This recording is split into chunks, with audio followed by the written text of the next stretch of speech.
मान्यवर, मैं संशोधन के विषय में जाने से पहले संशोधन के मूल कारणों की ओर जानना चाहता हूं। हम इस विधेयक के माध्यम से रिएक्टिव रिस्पॉन्स से प्रोएक्टिव रिस्क रिडक्शन की ओर जाना चाहते हैं। मान्यवर, मैन्युअल मॉनिटरिंग की जगह से एआई आधारित रियल टाइम मॉनिटरिंग की ओर जाना चाहते हैं। मान्यवर, और रेडियो पर चेतावनी की जगह सोशल मीडिया एप्स और मोबाइल की चेतावनी की ओर जाना चाहते हैं। गवर्नमेंट लेड रिस्पांस की जगह मल्टी डायमेंशनल रिस्पांस, जिसमें सोसाइटी भी शामिल है, नागरिक भी शामिल है, उसकी ओर जाना चाहते हैं।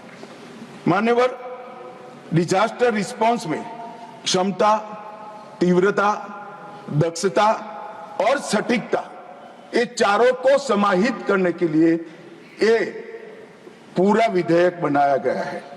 और ये तो हम सब ने स्वीकारना पड़ेगा। मान्यवर, 10 साल के अंदर जो परिवर्तन आया है डिजास्टर मैनेजमेंट के क्षेत्र में, हम राष्ट्रीय स्तर के साथ साथ रीजनल और ग्लोबल पावर बनकर उभरे हैं, ये पूरी दुनिया स्वीकार। और भारत की ये सक्सेस स्टोरी को लंबे समय तक बनाए रखने के लिए ये विधेयक है। मेरे शब्द प्रयोग को कोई गलती से न समझे, मैं सरकार की सक्सेस स्टोरी नहीं कहता, भारत की सक्सेस स्टोरी को लंबे समय तक बनाने मान्यवर, इससे एनडीएमए और एसडीएमए दोनों प्रभावी बनेंगे।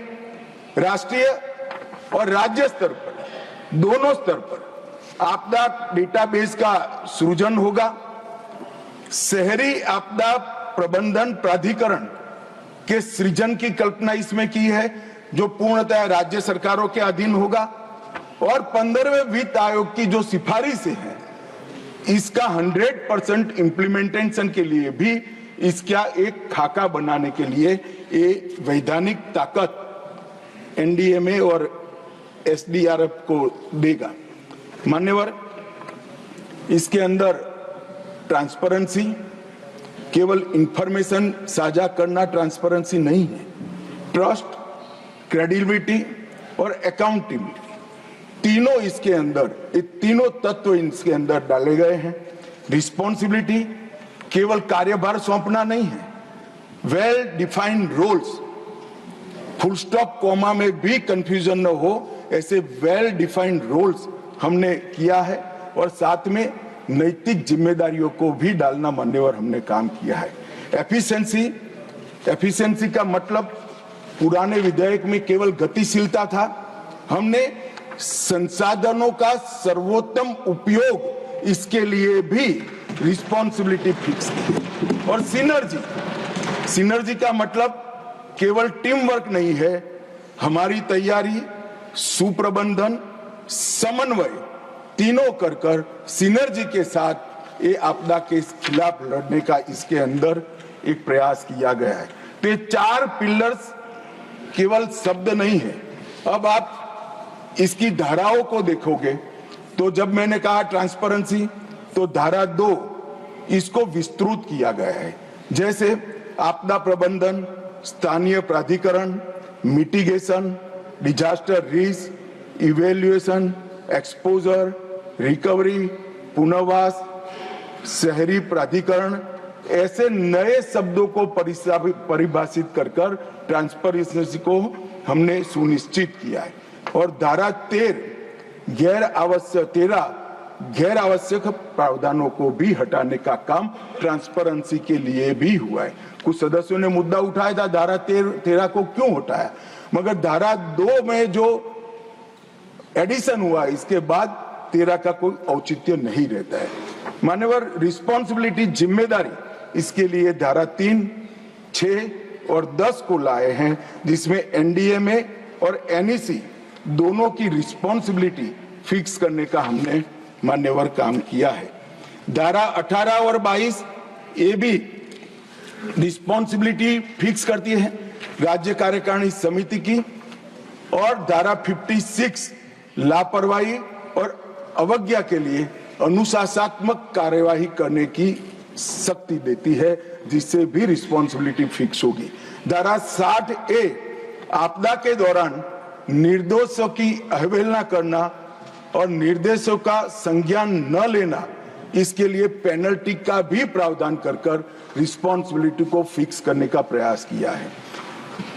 तीसरा मैंने पिलर कहा एफिशिएंसी, कुशलता, धारा 5 जिसमें भर्तियों की प्रक्रिया सुनिश्चित की है। धारा 11 एनडीएमपी की तैयारी, समीक्षा और संशोधन की जिम्मेदारी एनडीएमए को सौंपी है। धारा 23 एसडीएमए की जिम्मेदारी तय की है।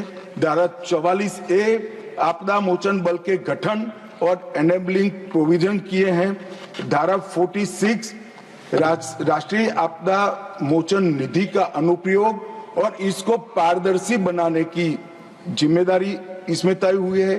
धारा 47 राष्ट्रीय आपदा संबंध निधि के अनुप्रयोग के बारे में है और 48 भी इसी के लिए है। और मान्यवर सिनर्जी के लिए नई धाराएं 8A और 8B जोड़ी गई है। एनसीएमसी एचएलसी को वैधानिक दर्जा दिया है। धारा 25 जिला आपदा प्राधिकरण डीडीएमए का गठन किया गया है। सिविल सोसाइटी संगठनों को इसके अंदर स्थान देने का हमने प्रबंधन किया है। 41A शहरी आपदा प्रबंधन प्राधिकरण यूडीएमए का गठन, जो नया विचार लेकर इस विधेयक के माध्यम से मैं आपके समक्ष उपस्थित हुआ हूं। तो मान्यवर सभी जहां जहां सुधार किया गया है वो सभी सुधार ये 4 पिलर्स पर किया गया है। एक भी सुधार कोई भी प्रकार के सत्ता के केंद्रीकरण के लिए नहीं है। मान्यवर इस 10 साल को पीछे मुड़कर देखते हैं तो एक और तो प्रधानमंत्री जी ने पर्यावरण के लिए भी ढेर सारे काम किए हैं, पर्यावरण के संरक्षण के लिए, और आपदा प्रबंधन को भी बहुत आगे बढ़ा। पर्यावरण प्रबंधन पर, पर्यावरण के संरक्षण के लिए मैं बाद में भी बात करूंगा, मगर मैं कुछ बात जरूर अभी भी रख दूंगा। एक तरफ विश्व के सामने नरेंद्र मोदी जी ने केवड़िया कॉलोनी में मिशन लाइफ की बात की, तो दूसरी ओर 10 सूत्रीय आपदा जोखिम न्यूनीकरण का एजेंडा भी घोषित किया। एक तरफ प्रो प्लेनेट पीपल बनने के लिए एक निश्चित ठोस कार्यक्रम दिया, तो दूसरी ओर coalition for disaster resilient infrastructure विश्व के पटल के सामने रखा, जिसके 43 देश सदस्य बन चुके हैं। इंटरनेशनल सोलर अलायंस और ग्लोबल बायोफ्यूल अलायंस की शुरुआत की, भारत में ही इसका मुख्यालय बना। तो G20 सम्मेलन की मेजबानी कर डिजास्टर रिस्क रिडक्शन पर टास्क फोर्स का गठन भी किया। तो ये दोनों मोर्चे पर प्रधानमंत्री जी ने और उनके नेतृत्व वाली सरकार ने मुहिम तरीके से बहुत दूरदर्शिता के साथ काम किया है।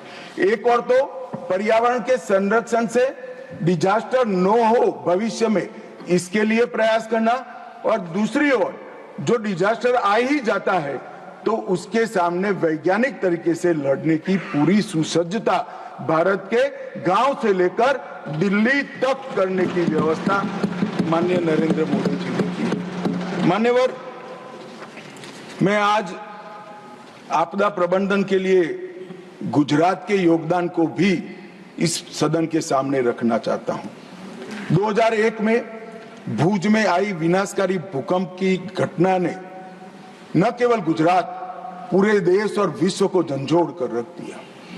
इतना बड़ा भूकंप भारत के इतिहास में, इतिहास की जो स्मृति है उसमें कभी देखा नहीं गया। मानव इसने झंझोड़ कर रख दिया। और उसमें हमने गुजरात में जब प्रधानमंत्री वहां मुख्यमंत्री थे, तब भारत में पहली बार क्लाइमेट चेंज डिपार्टमेंट की स्थापना गुजरात के मुख्यमंत्री नरेंद्र मोदी ने। गुजरात में जलवायु परिवर्तन कोष बनाया और 2003 में गुजरात में राज्य आपदा प्रबंधन अधिनियम लाया। मैं स्वीकार करता हूं 2005 में यूपीए सरकार लाई, मगर जो लाए इसका स्वागत हो भाई। 2003 में सबसे पहले देश में लाने का काम इस देश के प्रधानमंत्री जब तत्कालीन मुख्यमंत्री थे तब नरेंद्र मोदी। 2013 में अहमदाबाद के हीट वेव के लिए देश का पहला सिटी लेवल एक्शन प्लान बना और भूकंप के बाद पुनर्निर्माण, सामुदायिक तैयारियां और पुनर्वास, इसके लिए भी एक डिटेल योजना बनाने का काम गुजरात के तत्कालीन मुख्यमंत्री श्री नरेंद्र मोदी जी ने किया। मान्यवर, यहां पर जब मोदी जी प्रधानमंत्री बने, राहत केंद्रीय दृष्टिकोण के जगह समग्र और एकीकृत दृष्टिकोण की शुरुआत की। रिएक्टिव की जगह प्रोएक्टिव अप्रोच लिया गया और मिनिमम कैजुअलिटी का जो लक्ष्य पहले रखा जाता था, इसकी जगह जीरो कैजुअलिटी का लक्ष्य रखकर आपदा प्रबंधन करने की शुरुआत। मान्यवर, आज सरकारें केवल आपदा के बाद राहत और बचाव कार्य को ही ध्यान नहीं रखती, प्री डिजास्टर कई सारी तैयारियां भी करी है। अर्ली वार्निंग सिस्टम, यथासंभव प्रिवेंशन, मिटिगेशन, टाइमली प्रिपेयर्डनेस और डिजास्टर रिस्क रिडक्शन, ये सारे क्षेत्रों में हमने बहुत अच्छा काम किया है और इसका ही परिणाम है कि 1999 में जब ओडिशा सुपर साइक्लोन आया तब 10,000 लोग मारे गए थे। 19 में चक्रवात फानी आया तब केवल एक ही व्यक्ति की मृत्यु हुई है। और मान्यवर, 2023 में गुजरात में विपर विजय तूफान आया तब एक भी व्यक्ति, एक भी पशु की मृत्यु नहीं हुए। जीरो कैजुअलिटी का लक्ष्य 2023 में सिद्ध कर लिया। मान्यवर, चक्रवातों के कारण जानमाल के नुकसान में 98% की कमी आई और लू के संबंधित मृत्यु दर में भी 70% से ज्यादा कमी लाने में हम सफल हुए हैं। मान्यवर, ये आर्थिक सहायता की बात करते थे, राज्यवार में जवाब देने जाऊंगा, मेरे पास सभी जवाब है, मगर राज्यवार देने जाऊंगा तो मान्यवर बहुत देर होगी। मैं एक ग्रॉस पिक्चर, एक ग्रॉस परिदृश्य आपके माध्यम से इस देश के सामने रखना चाहता हूं।